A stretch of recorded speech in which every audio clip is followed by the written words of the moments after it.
Hello everyone, how's it going? This is Intrix and I'm back again with another Conqueror's Blade video. Today I'm going to be covering the Iron Reapers and getting to the ins and outs of this unit, what it stands for today, and what it used to be in previous seasons. Now given, back in my day, the Iron Reapers definitely were a force not to reckon with. It was a highly desired unit to even grind for, and bringing it to Territory Wars and everything in between was a really good option.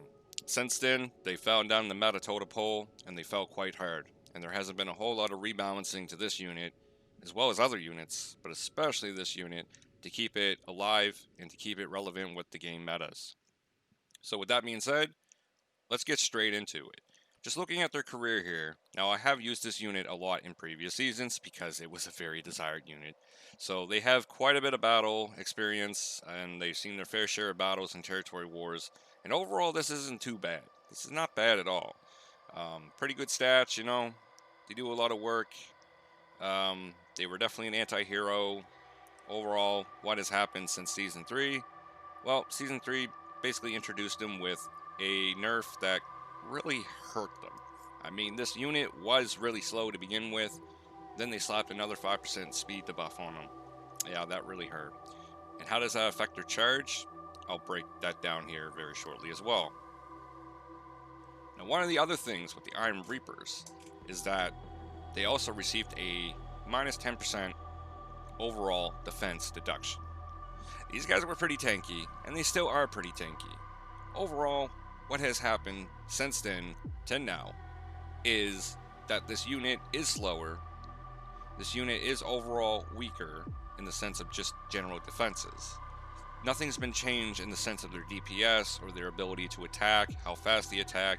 Nothing has been changed with the veterancy tree nodes at all. But they still just don't feel the same. And this is a unit that really has to be babysitted a lot more than what it used to be. So looking into my doctrines here, I added the blue health doctrine for 300 health. I added breakthrough and assassination doctrines for that extra unit and hero damage. There is piercing damage, defense, and then piercing armor penetration. Now, piercing armor penetration, that can probably change in my opinion. Just quickly looking here, how much piercing armor penetration? So 1695, you know, that's not bad. That's not bad. That's probably the reason why I kept it. And that this is like a personal preference. You could do the piercing damage. I mean, they already seem to have pretty good piercing damage. If you were to switch these doctrines, they pretty much kind of be around the 1500 mark for both. However, I did treat this unit as an anti-hero, and that also applies to heavier type of classes such as poleaxe, glaives, mauls, anything that's capable of using heavy armor. And I wanted that extra penetration to get through, as well as a short sword. If they do pop iron sides, it's going to help to try to have that piercing penetration as well. So that is kind of a personal preference, and you need to decide which way you want to go about it. I feel like the doctrines work the best way based on how I have them set up. So looking at the veterancy tree nodes, I have leveled the middle tree to elite, and I went with the bottom.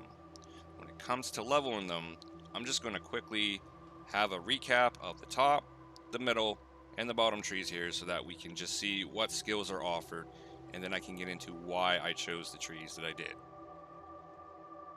So with the top tree, you have the ability to increase critical value by 4% 3 times. Increase all defenses by 2% 3 times. Increase slashing damage by 2% 2 times. Mind you that, yes, the Iron Reapers might have certain scenarios where they use the swords, but honestly, in my opinion, I feel like they're going to get more by using the flails. We'll get into more about that here very shortly. Each level reduces range damage taken by 5%. You can level that 3 times. That is a really nice thing to have.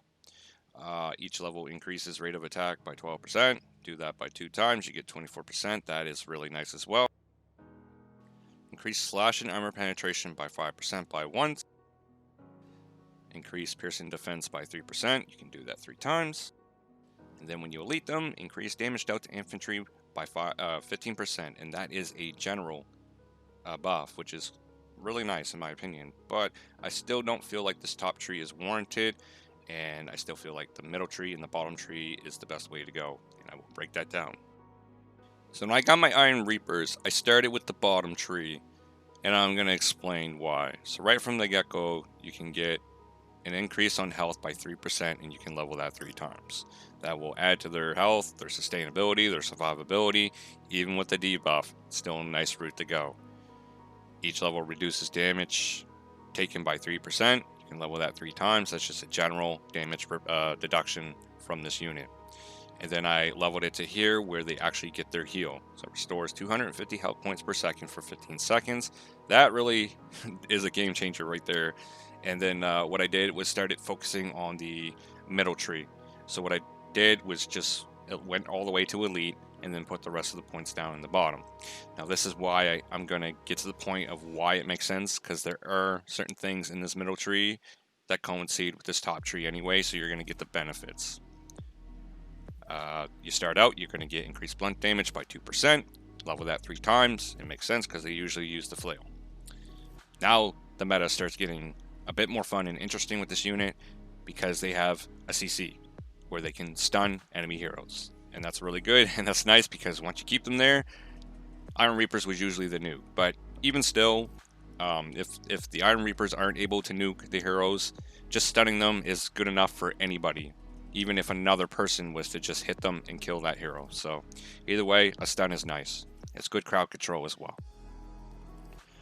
You can increase slashing damage for 2% by 3 times, so either way you're going to get this regardless.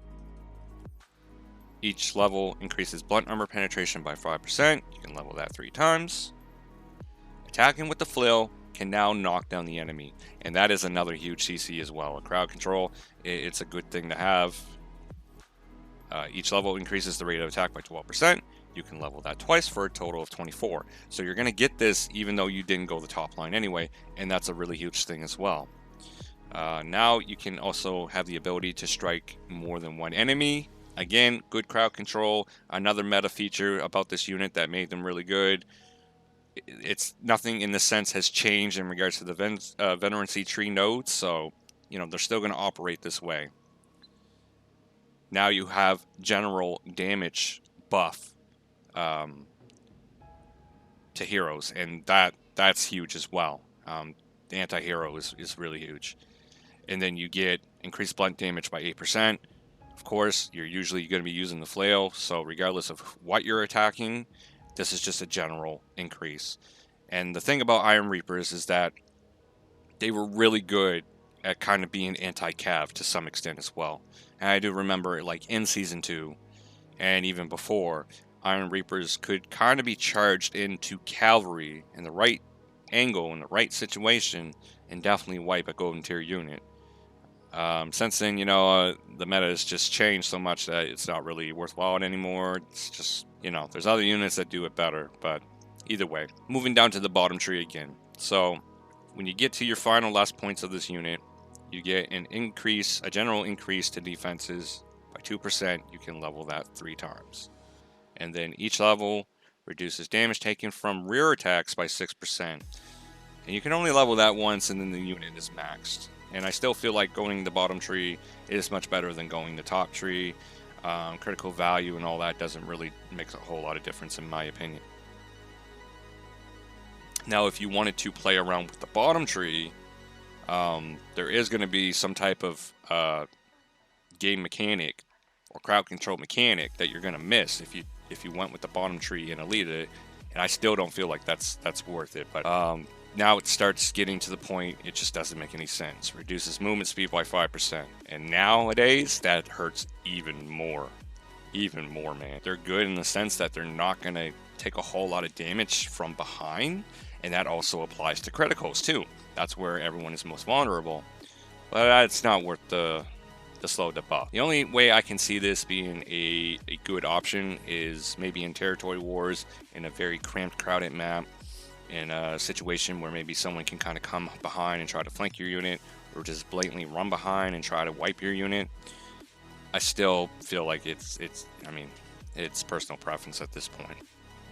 Each level decreases damage from enemy heroes by 5%. Level that twice. Yeah, it's kind of nice, but I mean, at the end of the day, there should be enough going on that you're deleting the hero and the hero's not really deleting your unit. And then reduces supply cost by 5% when you elite it on the bottom, so kind of useless.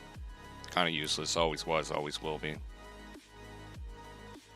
So, what does that mean for Iron Reapers? Well, again, they've been debuffed. And that also affects their charge, because the slower they run, that also plays factor in how quickly they're going to get from point A to point B when you initiate their charge.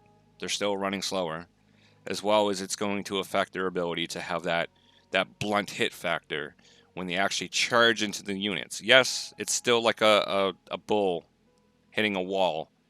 It hurts and it's hard, but I feel like it's kind of lost a little bit of the oomph and the power it used to have before in previous seasons. So what does that mean for Iron Reapers? Is it really worth all the honor to grind? At this point in time, I'm going to say no. I'm not saying it's a bad unit, but it's definitely a unit that you just can't really bring to the battles and kind of know that they're going to be okay on their own. You do got to babysit it a little bit, and you got to stay with this unit a lot more. And I understand that, you know, it's probably better that this unit isn't so tanky and isn't a unit that you can just send off and not really have to worry about it so much.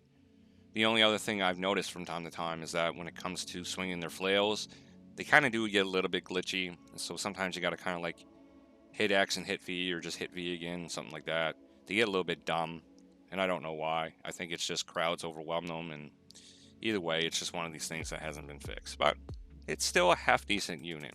And in my opinion, as long as you pair them up with other units, you're going to get good results. Especially when it comes to this crowd control ability and being anti-hero. Overall, it's just a good mix. Stunning, knocking down, being able to strike more than once. They are hard-hitting. They do got some pretty good penetration. And I mean, even against shields, like, just the knockdown factor and the stunning factor is huge, because even though they might not penetrate enough to wipe the unit in one hit or in 2 hits, just knocking them down and stunning them is already going to render them pretty much useless. But if you have shields or other units, just kind of like the quick scrimmaging type of units, and having shield units around them, they would do quite well. And they're going to benefit more as being a supportive type of unit than being a solid tank type of unit. So their meta has definitely changed, and you definitely have to play them differently. But I don't think that they're terrible by any means. I just think that there's other units out there that do the job better. There's plenty of other purple units out there that are special in their own ways. And since Silidars came out, it's kind of been the end of the Iron Reapers. And I thought Season 3 was kind of bad, but you still saw Iron Reapers around quite a bit. After Silidars came out, it just didn't make sense to use these guys anymore. And I know that their leadership costs have kind of been reduced a little bit, but the pros don't outweigh the cons. There just hasn't been a good rebalance of this unit. So with that being said, take it with a grain of salt. Again, this unit has always done me well in previous seasons. Just because I don't really use it now doesn't mean I won't ever use it again.